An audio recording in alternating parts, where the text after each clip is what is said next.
ओम नमः शिवाय, ओम नमः शिवाय, ओम नमः शिवाय। स्वागत है सभी दर्शक साथियों का, सभी भक्तों का आपके अपने YouTube चैनल रामकृष्ण जी शिवम स्टूडियो में। मैं रामकृष्ण शास्त्री आगरा से आप लोगों के बीच में धार्मिक कथाएं, व्रत कथाएं एवं अन्य जानकारियां लेकर के आता रहता हूं और आशा करता हूं आप सभी स्वस्थ होंगे। माँ भगवती, माँ लक्ष्मी और भगवान विष्णु और भोलेनाथ की कृपा आपके ऊपर हमेशा हमेशा बरसती रहेगी और आपकी मनोकामना पूर्ण होती रहेंगी। आपके घर में खुशियां बसती रहेंगी, आप धर्म की ओर आगे बढ़ते रहेंगे। चलिए बात करता हूं, आज की जो जानकारी है वो शिव पुराण का जो विद्येश्वर संहिता चल रहा है उसका 6वें अध्याय से लेकर के 9वें अध्याय तक की चर्चा करेंगे। और आज चर्चा करेंगे फाल्गुन मास के अध्याय संख्या 13 की। तो चलिए, ये जानकारी देने से पहले मैं आपको यहाँ बताना चाहूँगा कि भगवान शिव के लिंग और आकार विग्रह की पूजा के लिए क्या रहस्य बताया है, क्या महत्व है, उसका वर्णन करेंगे। लेकिन उससे पहले मैं एक निवेदन करना चाहूँगा कि अभी तक आपने चैनल को सब्सक्राइब नहीं किया हो तो प्लीज़ चैनल को सब्सक्राइब करें और बेल को प्रेस करके रखें जिससे नोटिफिकेशन सबसे पहले आपको मिले। चलिए, ज़्यादा समय नहीं लेते हुए आज शिव पुराण की प्रथम संहिता विद्येश्वर संहिता अध्याय संख्या 6 से 9 तक के विषय पर चर्चा करेंगे।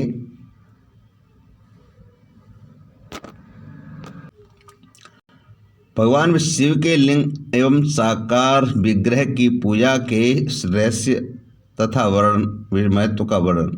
सूत जी कहते हैं, जो श्रवण, कीर्तन, मनन इन तीनों साधनों के अनुष्ठान में समर्थ न हो वह भगवान शंकर के लिंग एवं मूर्ति की स्थापना करके नित्य उसकी पूजा करे तो संसार सागर से पार हो सकता है।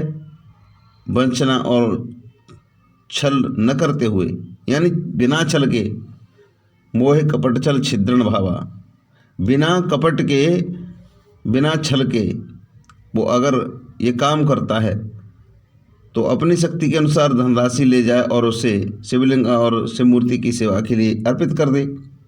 साथ ही निरंतर उस लिंग और मूर्ति की पूजा भी करे। इसके लिए भक्तिभाव से मंडप, गोपुर, तीर्थ, मठ, क्षेत्र की स्थापना करे और उत्सव रचाए।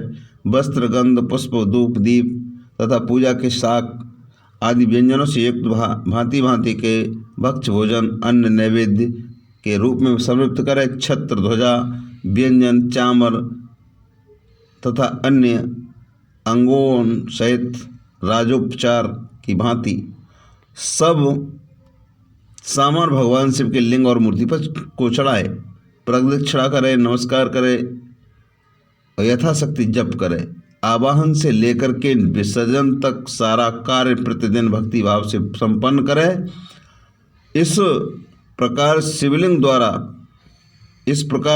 द्वारा मूर्तिमयी में भगवान शंकर की पूजा करने वाला पुरुष श्रवण आदि साधनों का अनुष्ठान न करे तो भी भगवान शिव की प्रसन्नता सिद्धि प्राप्त कर लेता है। पहले के बहुत से महात्मा पुरुष लिंग और शिव मूर्ति की पूजा करने मात्र से भवबंधन से मुक्त हो चुके हैं। ऋषियों ने पूछा, मूर्ति में ही सर्वत्र देवता की पूजा होती है, लिंग में नहीं? परंतु भगवान शिव की पूजा सब जगह मूर्ति में और लिंग में ही क्यों की जाती है? वाह, कितना अच्छा प्रश्न है। सूत जी कहते हैं, मुनीश्वरों, तुम्हारा यह प्रश्न बहुत ही पवित्र और अत्यंत अद्भुत है।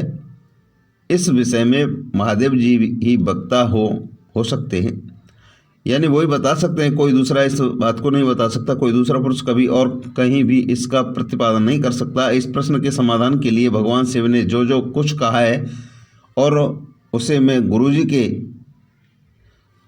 के मुख से जिस प्रकार सुना है उसी तरह क्रम से वर्णन करूंगा। एकमात्र भगवान शिव ही ब्रह्मरूप होने के कारण निष्कल यानी निराकार कहे गए हैं।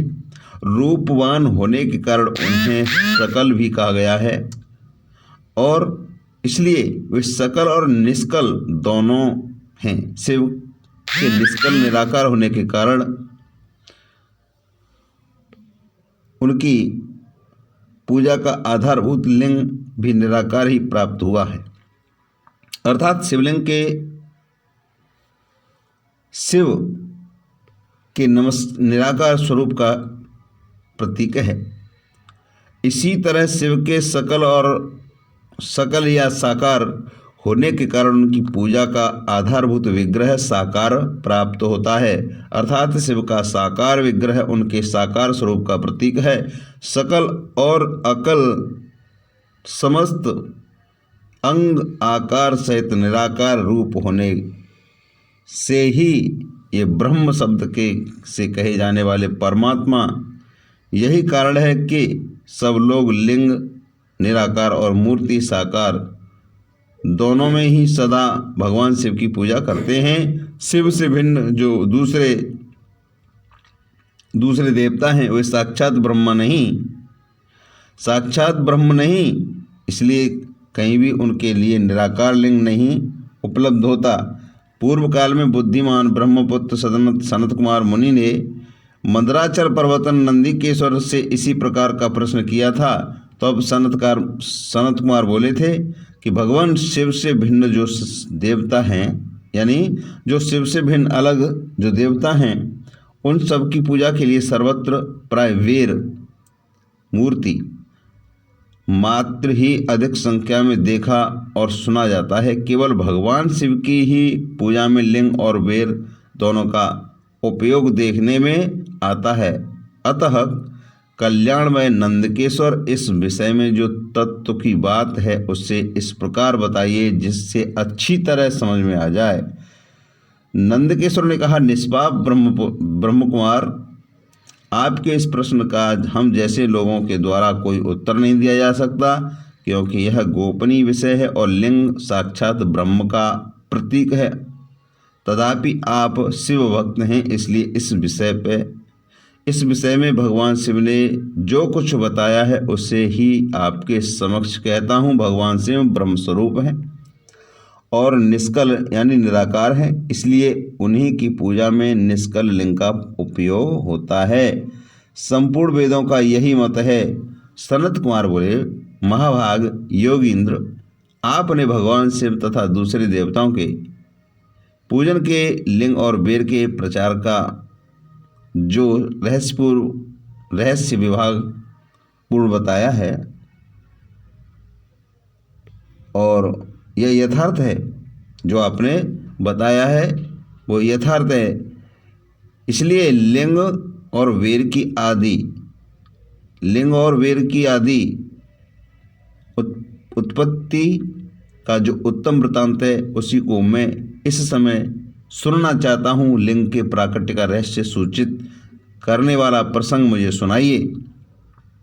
उसके उत्तर में नंदकेश्वर ने कहा, भगवान महादेव के निष्कल स्वरूप लिंग के आविर्भाव का प्रसंग सुनना आरंभ किया और उन्होंने ब्रह्मा तथा विष्णु के विवाद, देवताओं की व्याकुलता व चिंता, देवताओं का दिव्य कैलाश पर्वत पर गमन, उनके द्वारा चंद्रशेखर महादेव का स्तवन और देवताओं से प्रेरित हुए महादेव का ब्रह्मा और विष्णु के विवाद स्थल में आगमन, इन तथा दोनों के बीच में निष्कल और अंत रहित भीषण अग्नि स्तंभ के रूप में दोनों का आविर्भाव आदि प्रसंगों की कथा कही। तदंतर श्री ब्रह्मा और विष्णु दोनों के द्वारा उस ज्योतिर्मय स्तंभ की ऊंचाई और गहराई का था लेने की चेष्टा एवं केतकी पुष्प के साप वरदान आदि के प्रसंग भी सुनाए।